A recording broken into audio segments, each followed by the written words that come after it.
Today's video is brought to you by Squarespace. The Fuji GS645 series may be one of my favorite film camera systems, yet one that also has a reputation of unreliability. The model that I have here is the GS645W. Fuji made 3 versions of the GS645. This one has 45mm 5.6 lens. They also made one with a 60mm and a 75mm, has a built-in light meter, just really straightforward and simple to use. That's what I love about it. But I just got this back recently from getting fixed, spent a morning down along the English coast shooting some Kodak Ektar through this, which is a film that I don't really shoot that often. Just want to test this, make sure everything was working.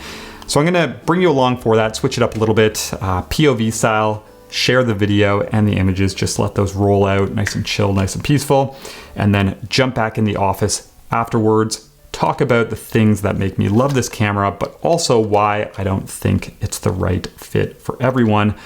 Just some things to consider if you are interested in buying one of these. So let's jump into it. This is 3 rolls of Kodak Ektar with the GS645W.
So back in a minute, just have to take a quick break to talk about the sponsor of today's video, which is Squarespace. So when it comes to building a website, what is important to me is finding something that's easy to use and is flexible for my business. And Squarespace checks all of those boxes. They have a wide range of really great looking templates to choose from, and they're easily customizable. As a photographer, I love that I can set up a gallery and then simply just click and drag to organize and rearrange my images. And then I can also easily add things like an online shop for selling things like my latest book, or even connect with third-party integrations to offer high-quality prints at the click of a button. So check out squarespace.com today, sign up for a free trial, test it out. When you're ready to launch, you can use my link below to save 10% off your first purchase of a website or domain. Let's get back into it.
Okay, so really nice just to go out for a morning with this camera, shoot some Ektar as well, which is a film stock that I'm really growing to love. I like how it has a little bit more of a look to it, but it's still pretty flexible. So did enjoy quite a few of these images.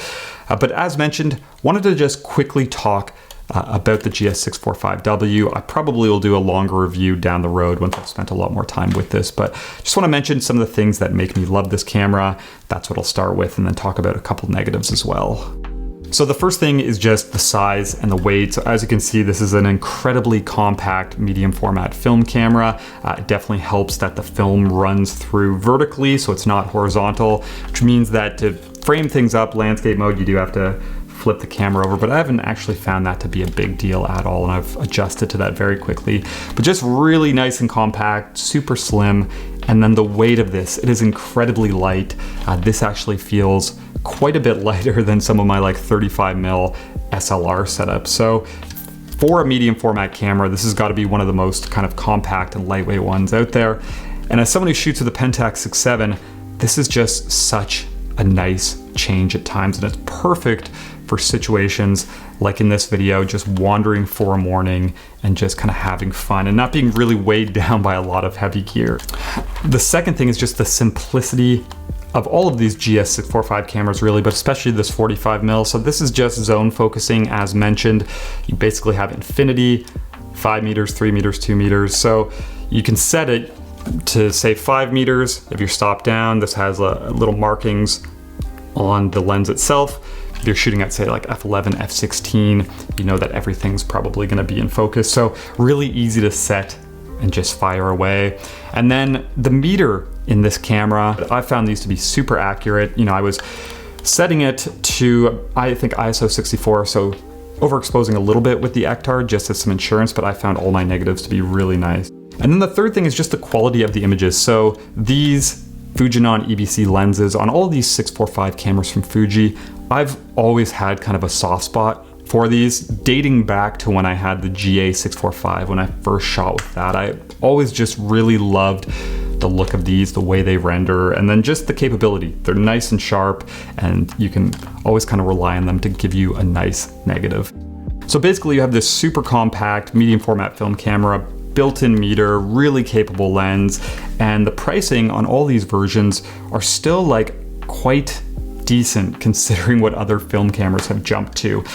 But there's a reason for that, and it is because these have a reputation for not being the most reliable. So the 75mm version that I had, I got through 2 rolls and the winder stopped working. And then this 45mm version, 2.5 rolls, the winder stopped working, the shutter stopped cocking as well. And then I posted about that on my Instagram, and I was just flooded with messages from people saying, I own the same camera, I absolutely love it, but I had the exact same issue as you did. So as much as I love this camera, personally, I would not recommend buying one of these as your like main go-to camera. You know, as appealing as they are, I think this is one that's better suited for like a secondary camera, something to complement a main kit, or just one that you go out to shoot with for fun, where if something does happen, you aren't working on something important and it's not going to be the end of the world. So it's a bit of a shame. Other than that, great camera. It's one that I really love. I hope you enjoyed this video and a little look into this, and I would love to hear from you if you have owned one of these, any of the GS645s. Have you had problems? Did you get it fixed? What's your experience been like? But that pretty much wraps up this one. Hope you enjoyed it. As always, thank you for watching, and I'll talk to you soon.